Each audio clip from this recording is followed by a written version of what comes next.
बिस्मिल्लाहिर्रहमानिर्रहीम। अस्सलाम वालेकुम डियर स्टूडेंट, कैसे हो? ठीक हो? आज हम मैकेनिक्स 2 का एक और इम्पॉर्टेंट चैप्टर स्टार्ट करने जा रहे हैं जिसका नाम है ग्रेविटेशन।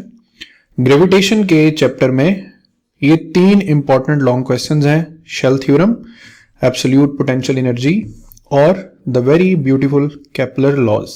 ठीक है, आज मेरा फोकस होगा न्यूटन्स शेल थ्योरम्स पर।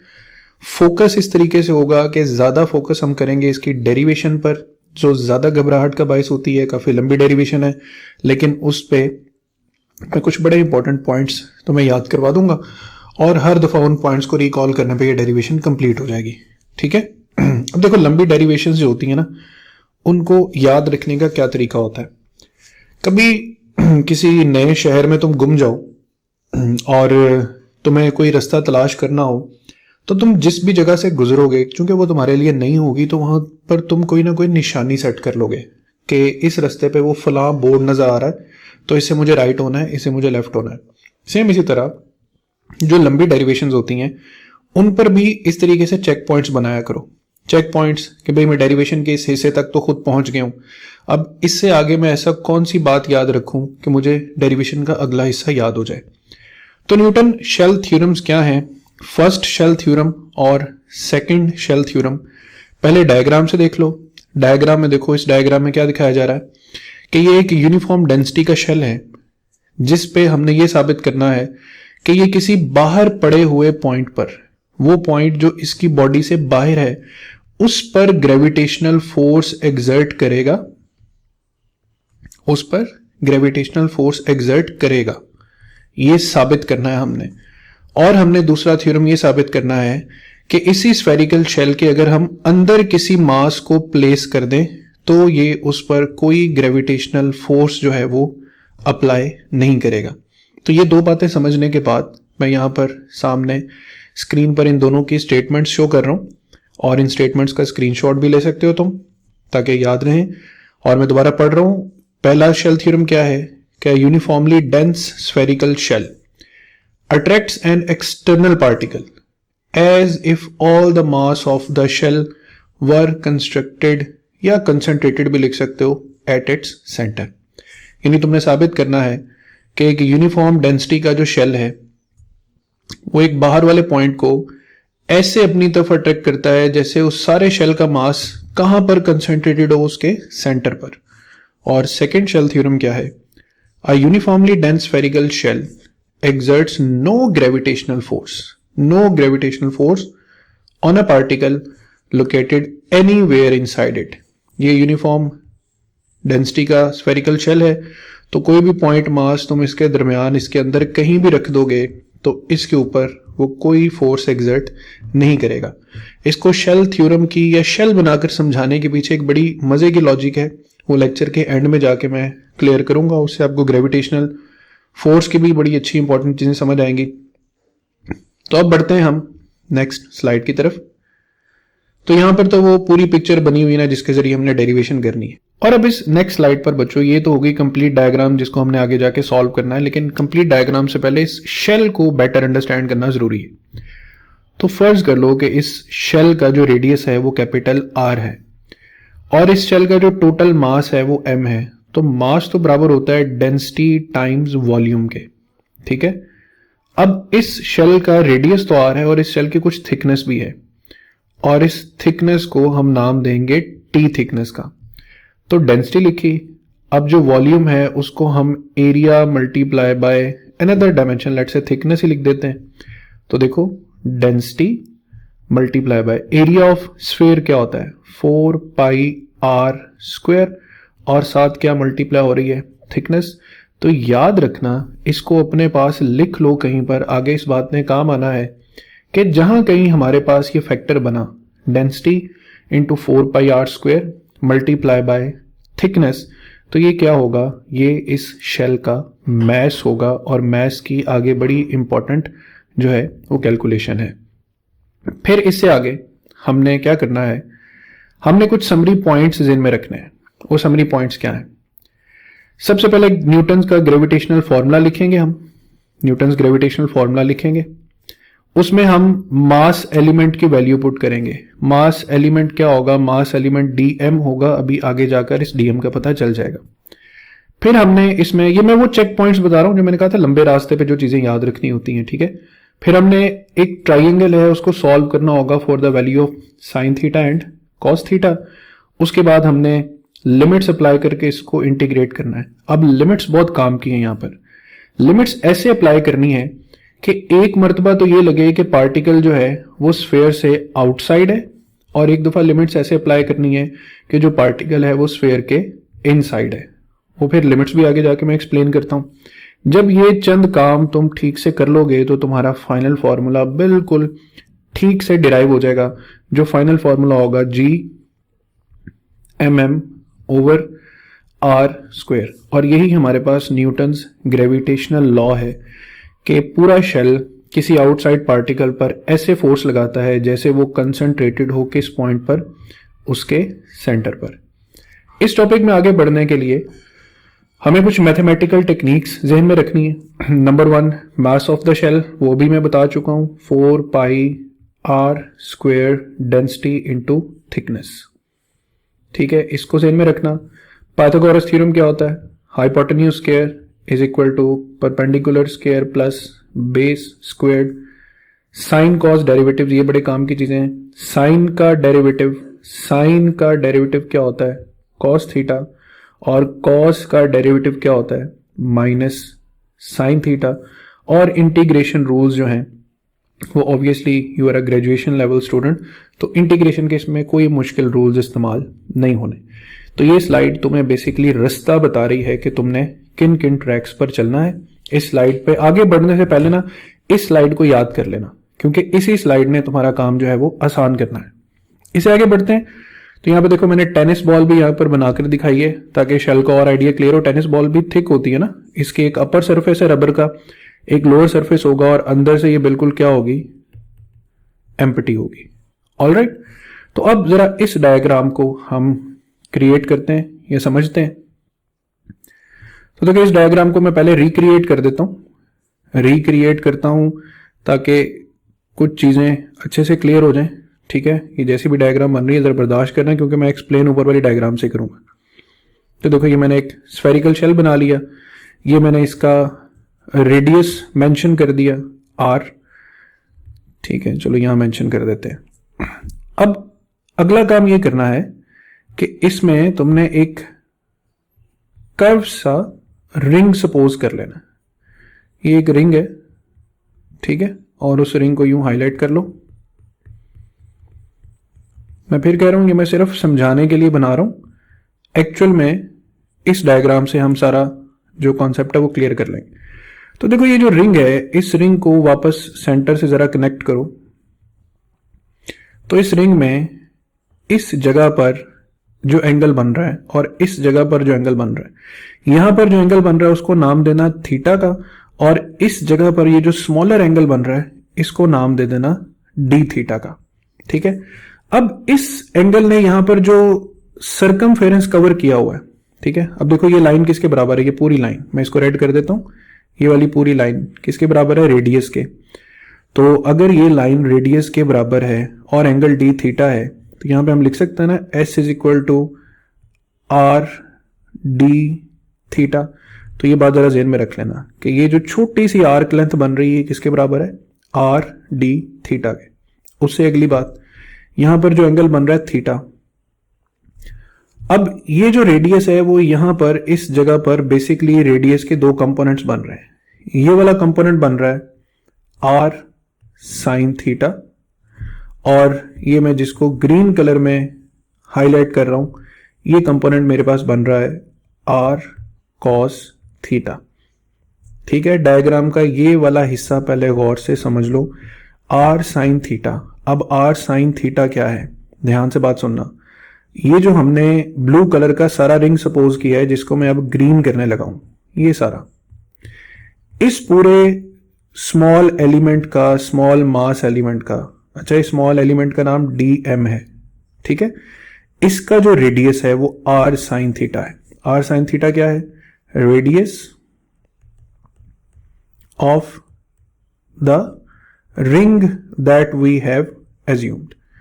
तो रेडियस हो गया इसका r sin थीटा, इसके ऊपर जो रिंग की थिकनेस है, जो लेंथ है ऊपर आर्क लेंथ, वो r d थीटा है। ठीक है, रिंग की थिकनेस भी वही होगी जो शेल की थिकनेस है। लेट से ये इसकी थिकनेस है ना, तो इसको किसे डिनोट करेंगे, t से, और इस पूरे रिंग का जो मास है उसको हम नाम दे देते हैं dm का।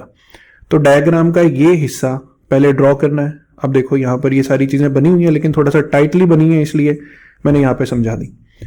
इसको मैं यहां से जरा कर रहा हूं रेज। ठीक है, मैं यहां पे लिख देता हूं r sin थीटा। अब इसके बाद तुमने ये जो पॉइंट P है इसको सपोज करना है यहाँ पे किसी डिस्टेंस पर। ठीक है, और क्या करना है, इसको यहां एक सेंट्रल लाइन से जोड़ देना।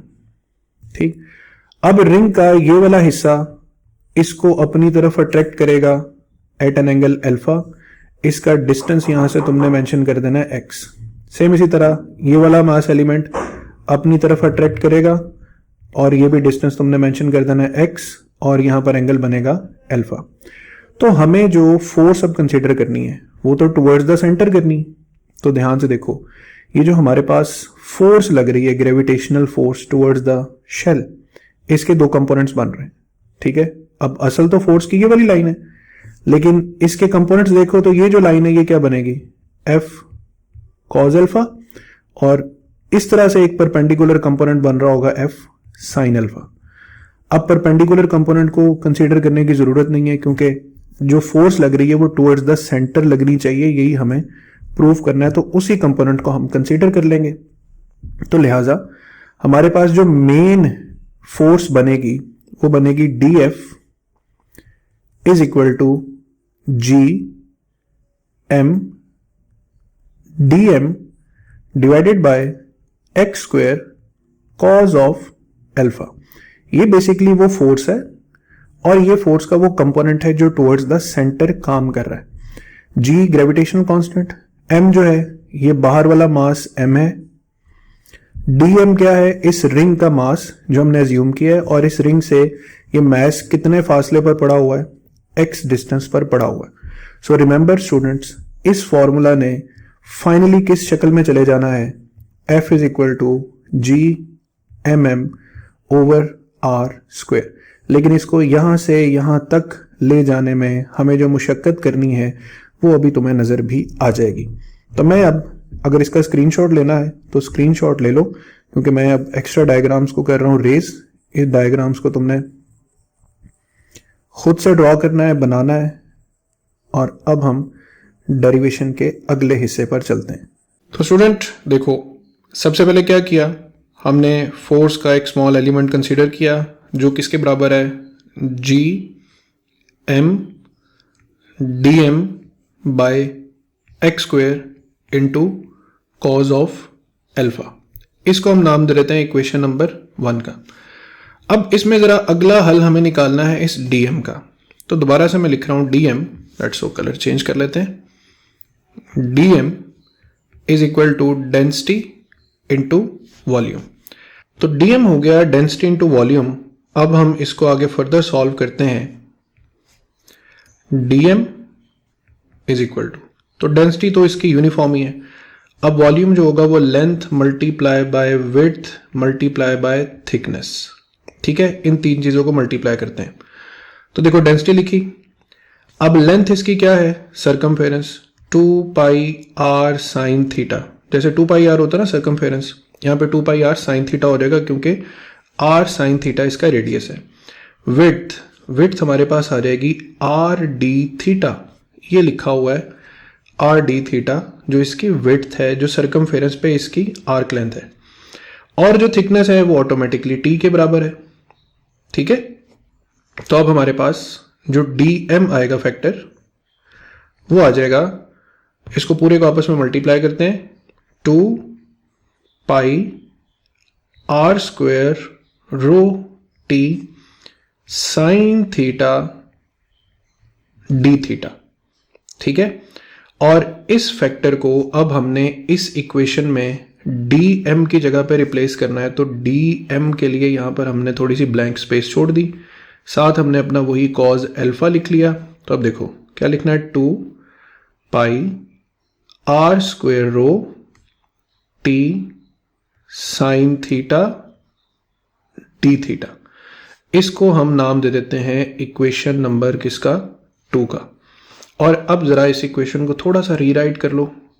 F is equal to G M by x square, ठीक है।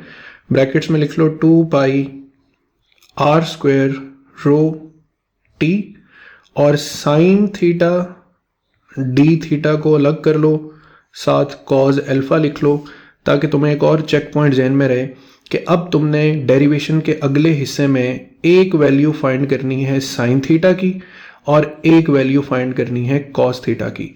ये दोनों वैल्यूज फाइंड करने के बाद दोबारा इनकी जगह पे रिप्लेस करने के बाद फिर फाइनली तुमने अप्लाई करनी है इंटीग्रेशन। ऑलराइट, तो माय डियर स्टूडेंट, इससे आगे अब हमने ये करना है कि एक ट्राइंगल को सॉल्व करना है। कौन सा ट्राइंगल सॉल्व करना है, साइन और कॉस की वैल्यूज निकालनी है ना। तो मैं पहले तो यहां पर उस ट्राइंगल को जरा हाईलाइट कर दूं। ये पूरा ट्राइंगल जो मैंने यहां पर बनाया, ये सारा ट्राइंगल, ठीक है। अब इस ट्राइंगल की लेंथ को जरा गौर से समझना। इसका जो हाइपोटेन्यूज है वो x है, इसका जो परपेंडिकुलर है वो r साइन थीटा है, लेकिन इसकी जो बेस है उसको जरा गौर से समझना। इसकी जो बेस है उसमें ये वाली जो लेंथ है, याद है ना, ये किसके बराबर थी, r cos अल्फा के, सॉरी r cos थीटा के, ठीक है। अब देखो हमारा ये जो r डिस्टेंस है वो तो इस पॉइंट से लेकर इस पॉइंट तक है, लेकिन ट्राइंगल में तो सिर्फ यहां तक हमें डिस्टेंस चाहिए।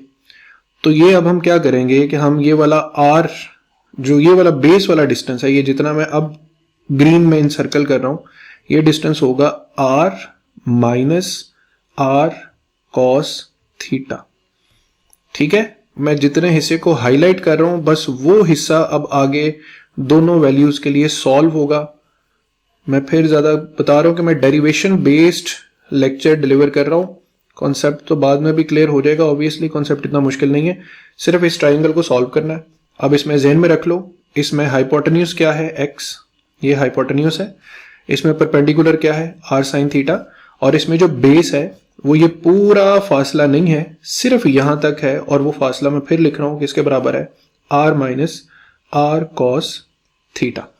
तो अब हमने आगे जो डेरिवेशन करनी है वो इसी ट्राइंगल को फोकस करके करनी है। और किसकी वैल्यू फाइंड करने जा रहे हैं हम, दो फंक्शंस की, एक साइन थीटा की और फिर एक कॉस अल्फा की। तो बढ़ते हैं हम, इस ट्राइंगल को मैंने यूं सेपरेट बना लिया। अब हम इसको साइन थीटा के लिए सॉल्व करना है, तो आपने अप्लाई करना है पाइथागोरस थ्योरम, ठीक है। मैं लवाजमात से बाहर निकल के डायरेक्ट पाइथागोरस थ्योरम अप्लाई कर रहा हूं। Hypotenuse square is equal to perpendicular square plus the base square. अब हाइपोटेन्यूज स्क्वायर क्या है, एक्स स्क्वायर, परपेंडिकुलर क्या है, R square sine square theta, और बेस क्या है, ये पूरी बेस है, ठीक है। अब अगर कोई परेशानी ना हो तो मैं इसका स्क्वायर डायरेक्ट खोल देता हूं, a square plus b square minus 2a and b, ठीक है। अच्छा जी, अब इससे अगला स्टेप, इसको simplify, X square is equal to R square sine square theta plus R square plus R square cos square theta minus 2r r cos of theta. इससे आगे फिर X square is equal to, अब देखो अगर मैं यहां से एक आर स्क्वायर कॉमन लेता हूं तो ब्रैकेट्स में इन दोनों टर्म्स की वजह से बचेगा sign square theta plus cos square theta, फिर बचेगा प्लस आर स्क्वायर, फिर बचेगा minus 2r r cos of theta. अब सबको पता है ना कि sign square theta plus cos square theta तो 1 होता है, तो 1 होने के साथ ये बच जाएगा R square plus R square minus 2r r cos of theta. अब ये जो माइनस वाली टर्म है इसे दूसरी तरफ ले जाके प्लस कर लेना और x को यहां पे लाके माइनस कर लेना, तो इसको 2r r cos theta is equal to R square plus R square minus X square. ठीक है, अच्छा उसके बाद यहां पे सिर्फ कॉस थीटा को रहने दो, is equal to R square divided by 2RR plus R square divided by 2RR minus X square divided by 2RR। ठीक है, ये सब कुछ करने के बाद अब देखो यहां से इससे नेक्स्ट हम यहां पे एक लाइन लगा लेते हैं ताकि एक ही स्क्रीन पे सारा कुछ रह जाए। तो अब हमारे पास जो cos थीटा है उसको और सिंप्लीफाई कर लो तो एक r से ये r कैंसिल हो गया, तो यहाँ पे r ओवर 2r बच गया। एक r से ये वाला r कैंसिल हो गया तो ये हमारे पास r बाय 2 कैपिटल R बच गया, और यहाँ तो कुछ कैंसिल नहीं होगा तो minus X square divided by 2RR वैसे ही आ जाएगा। यहां तक पहुंचने के बाद कोई मुश्किल काम नहीं है, ध्यान जितना इस पे रहेगा उतना आसानी से तुम अपने मकसद तक पहुंच जाओगे। अब इसे आगे क्या करना है, इस इक्वेशन का डेरिवेटिव ले लो। कॉस का डेरिवेटिव क्या होता है, माइनस साइन थीटा साथ मल्टीप्लाई हो जाएगा D theta is equal to, अब देखो इस जगह पर इस इक्वेशन में कोई वेरिएबल नहीं है तो इसका डेरिवेटिव जीरो हो जाएगा। यहां पे कोई वेरिएबल नहीं है, कांस्टेंट है, इसका डेरिवेटिव भी जीरो हो जाएगा। यहां पे वेरिएबल x है तो पहले तो माइनस साइन डाल लो, उसके बाद देखो 2x dx लिखोगे, ठीक है, और डिवाइडेड बाय तुम्हारे पास आ जाएगा 2RR, क्योंकि ये कांस्टेंट है ये वैसे ही साथ रहेगा, तो minus sine theta D theta ये तुम्हारे पास बराबर आ रहा है माइनस 2 से 2 को कैंसिल कर दो x by R D X. ठीक है, माइनस से माइनस साइन भी क्या हो गया, कैंसिल हो गया कैंसिल, तो साइन थीटा डी थीटा ये पूरा एक प्रॉपर फंक्शन था ऊपर जिसको मैंने कहा था कि इसको रिप्लेस करना है, और इसकी रिप्लेसमेंट में हमें क्या मिला, x by R into D X.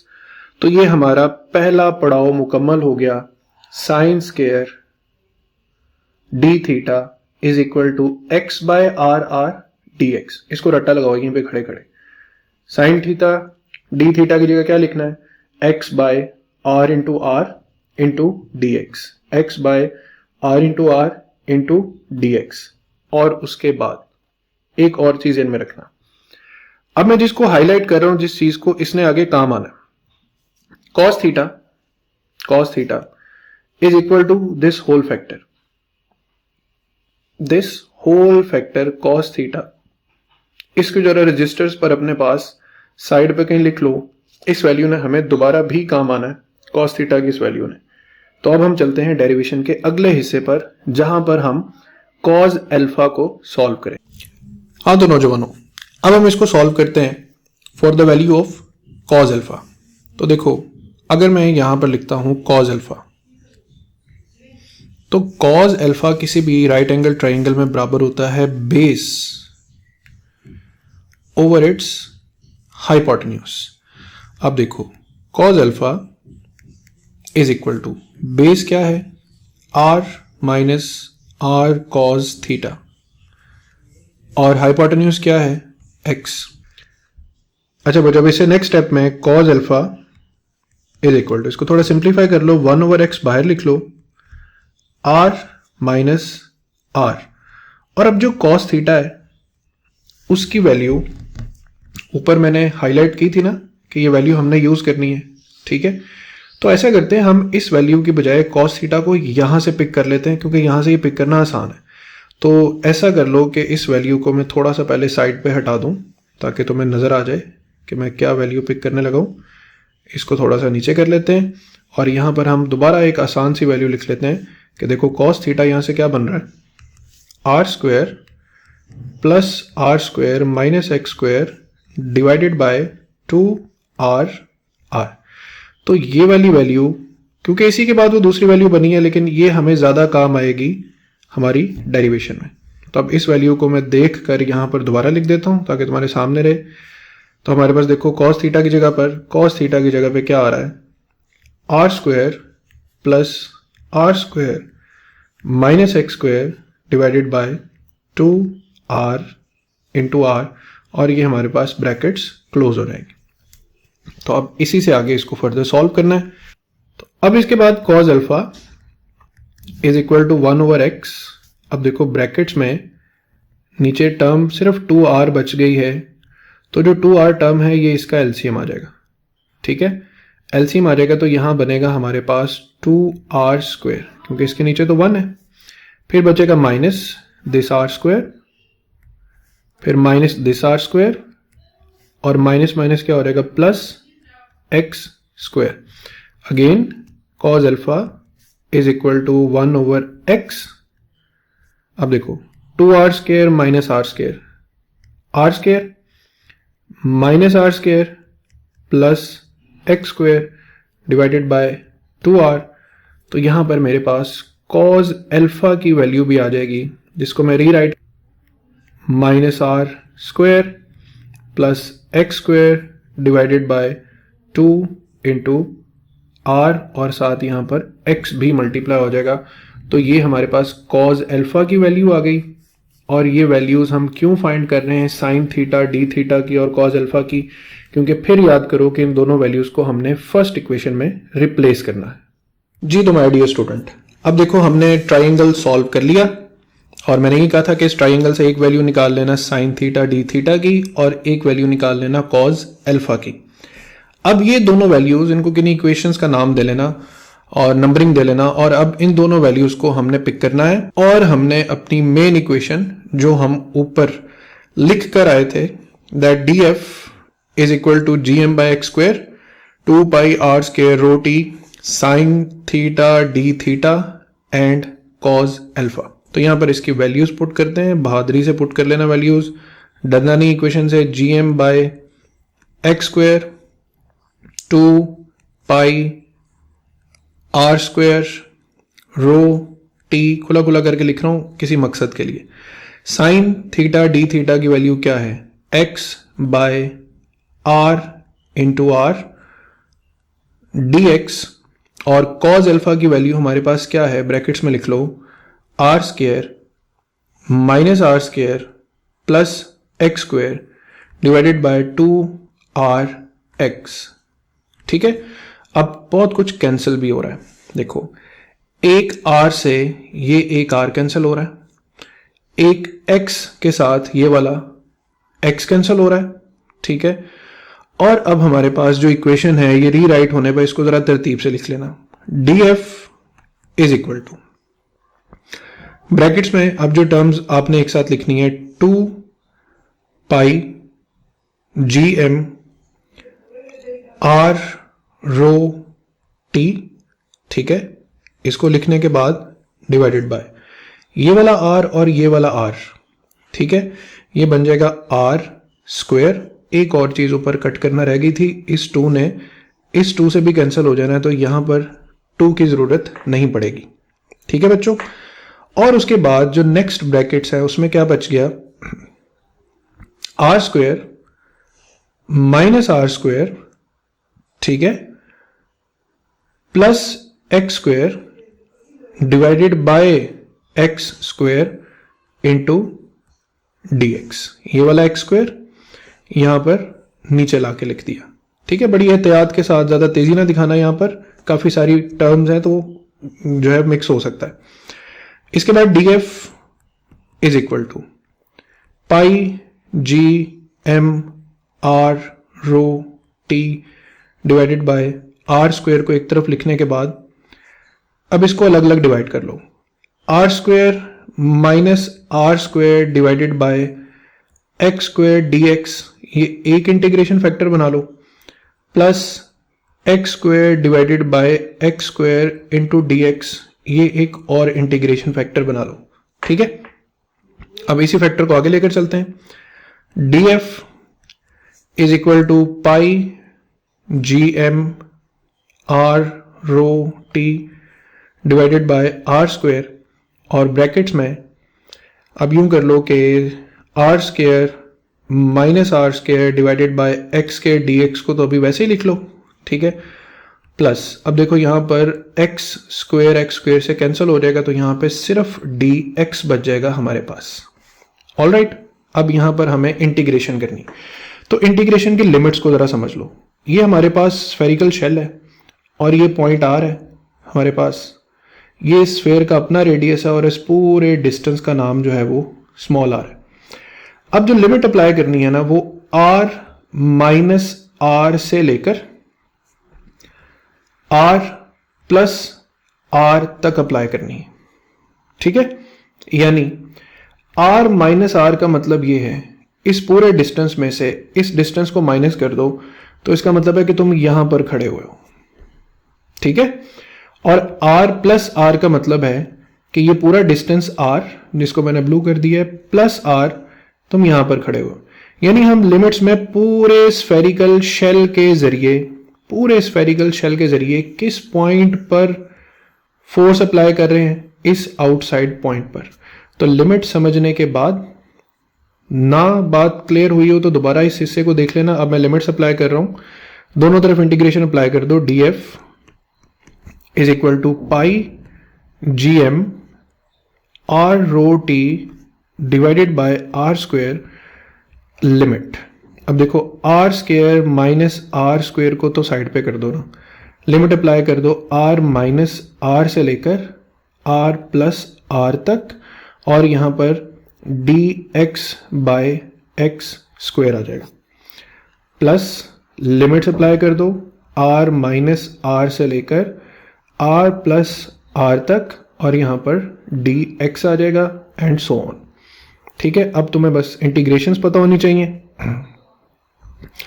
तो इसको सिंपल एफ लिख दो, is equal to pi G M R rho T divided by are square. R square minus are square, ये तो हमारे पास एज इट इज आ गया। इस फैक्टर की इंटीग्रेशन क्या बनेगी? इस फैक्टर की इंटीग्रेशन बनेगी -1 बाय एक्स, ठीक है ना। दोबारा मैं सिंप्लीफाई कर देता हूं, देखो हमारे पास r माइनस आर से r प्लस आर तक, ये फैक्टर पावर -2 के साथ भी लिखा जा सकता है ना, साथ dx आ जाएगा। और यहां पर जो नेक्स्ट स्टेप है, चलो इसको भी ऐसे लिख देते हैं, r minus are, r plus R dx, ठीक है। तो अब इससे नेक्स्ट स्टेप में हम चलते हैं, और इससे नेक्स्ट स्टेप में देखो इसकी इंटीग्रेशन मैं पहले यहां पे बता दूं, इस पूरे फैक्टर की इंटीग्रेशन बनेगी -1/x। तो आगे अगले स्टेप में मैं ये लिखूंगा, और इसकी जो इंटीग्रेशन बनेगी वो सिंपल क्या बनेगी, x। तो मैं ये नेक्स्ट स्टेप में डायरेक्ट रिप्लेस कर दूंगा। तो अब मेरे पास जो फोर्स की इक्वेशन है वो क्या इक्वेशन बनी, F is equal to pi G M rho R T divided by are square, and now R square minus are square into -1/x, और लिमिट हमने अप्लाई करनी है r माइनस आर से लेकर r प्लस आर तक, plus x हमारे पास integration आई है और लिमिट हमने अप्लाई करनी है r माइनस आर से लेकर r प्लस आर तक, ठीक है। अब लिमिट्स अप्लाई करते हैं, तो f is equal to pi G M rho R T divided by are square, and so on. अच्छा, ये माइनस अगर इधर हम मल्टीप्लाई कर दें तो इसको R square minus are square भी लिख सकते हैं, ठीक है। अब बाकी लिमिट्स अप्लाई कर दो, upper limit R plus R minus the lower limit R minus R plus, इसकी भी लिमिट्स अप्लाई कर दो, upper limit R plus R minus the lower limit R minus R, ठीक है। आगे सिंप्लीफाई कर लो, f is equal to pi G M rho R T divided by are square, and so on, R square minus are square brackets, LCM क्या आ जाएगा, R plus R, R minus R, ऊपर क्या आ जाएगा, R minus R minus R minus R. ठीक है, थोड़ा सा यहाँ पे जरा दिमाग लड़ा लेना, मैंने डायरेक्ट एलसीएम निकाल दिया है। प्लस, अच्छा देखो, R plus R minus R plus R, ये माइनस अंदर मल्टीप्लाई कर देना, तो प्लस आर माइनस आर यहाँ पे कैंसिल हो गए, यहाँ भी माइनस आर और प्लस आर क्या हो गए, कैंसिल हो गए। नेक्स्ट स्टेप में क्या लिखेंगे, बस अब बहुत मंजिल करीब है, ध्यान से बैठे रहना। Pi G M rho R T divided by are square minus are square, ये आ जाएगा माइनस 2r, और नीचे ये जो फैक्टर है a plus B into A minus B, ये बन जाएगा A square minus B square. ठीक है, प्लस 2r हो जाएगा, ये r और ये r 2r हो जाएगा। अच्छा, इसे नेक्स्ट स्टेप क्या होगा, f is equal to pi G M rho R T divided by are square. अब देखो मुझे ना इसको इससे कैंसिल करना है, तो मैं एक काम करता हूं, ये जो टर्म है ना, इसके मैं एक माइनस बाहर कॉमन ले लेता हूं, ये बन जाएगा R square minus are square. ठीक है, आगे है माइनस 2r, ये डिवाइड हो रहा है R square minus are square से, प्लस 2r।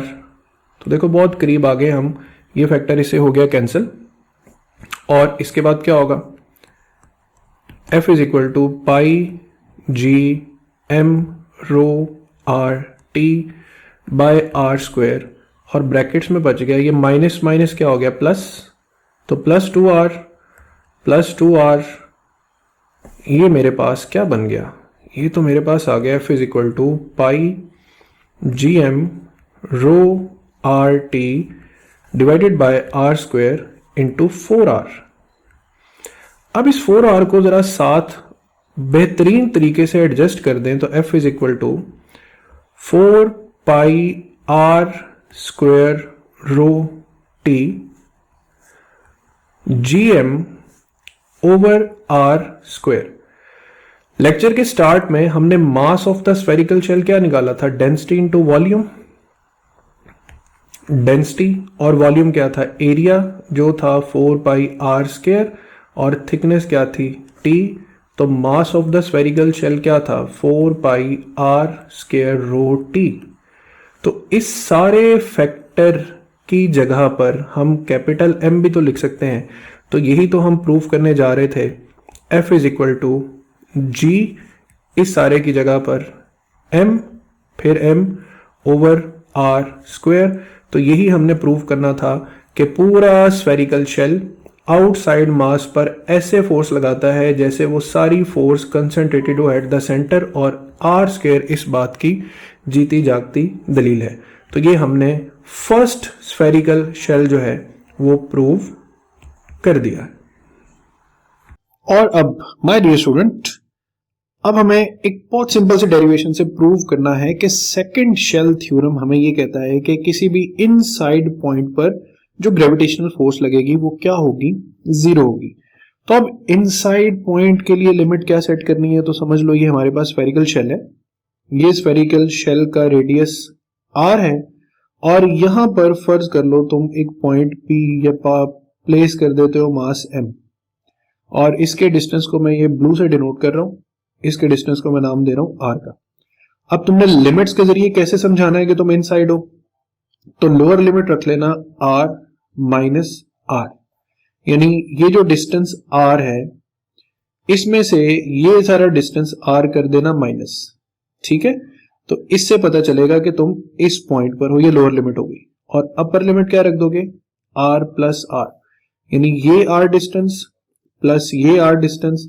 तो देखो r माइनस r लिमिट भी ये बता रही है कि तुम इस जगह पर हो, और r प्लस r लिमिट भी ये बता रही है कि तुम इस जगह पर हो, और ये जगह किधर एग्जिस्ट कर रही है, इनसाइड दी मैस। अच्छा जी, अब इसको हम डिराइव करते हैं, तो डेरिवेशन इसकी बिल्कुल भी मुश्किल नहीं है, वही सेम पॉइंट जहां पे लिमिट्स रखनी थी, लिमिट्स ही चेंज करनी है और उनको अप्लाई करते जाना। तो f is equal to pi G T rho M R divided by R square. ठीक है, यहाँ पे R square minus are square बाहर निकालने के बाद हमारे पास जो इसकी इंटीग्रेशन आएगी, वो मैं दोबारा वैसे लिख रहा हूं, -1/x, और लिमिट आ जाएगी r माइनस आर और r plus r, plus x आ जाएगा, लिमिट आ जाएगी r minus are, r plus are.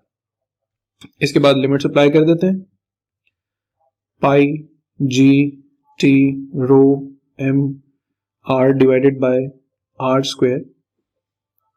Square minus are square as it is आ गया। ठीक है, अब ये जो माइनस है इसको ठिकाने लगाना है, तो चलो इसको R square minus are square लिख देते हैं। ठीक है, माइनस ठिकाने लग जाएगा। अब हम लिखते हैं 1/r plus R minus 1/r minus R, ये होगी लिमिट, प्लस यहाँ पे r plus R minus r plus R. ठीक है, तो इससे अगला स्टेप हम इधर कर लेते हैं, f is equal to pi G T rho M R divided by are square and so on. अब यहाँ पे R square minus are square के बाद एलसीएम क्या आ जाएगा, R plus R, R minus are.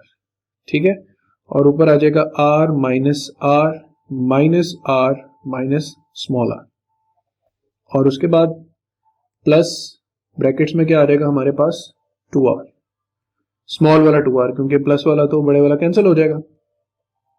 अब देखते हैं आगे क्या बनता है। f is equal to pi G T rho M R divided by are square, यहां पे हो गया R square minus are square, और इधर ब्रैकेट्स में नीचे भी हो गया R square minus are square, और ऊपर क्या बचा, आर से माइनस आर तो कैंसिल हो जाएगा, लेकिन ये बचेगा -2r। तो -2r यहां पे आ रहा है plus 2r, r square minus are square से r square minus are square cancel हो गया। तो देखो अब हमारे पास इक्वेशन बचने जा रही है pi G T rho M r by are square, और ब्रैकेट्स में बच रहा है -2r प्लस 2r, और ये दोनों सम अप होके क्या हो जाएंगे 0। तो इसका मतलब है कि ग्रेविटेशनल मास या स्फेरिकल शेल एक इनसाइड मास पे कोई फोर्स एक्सर्ट नहीं करता।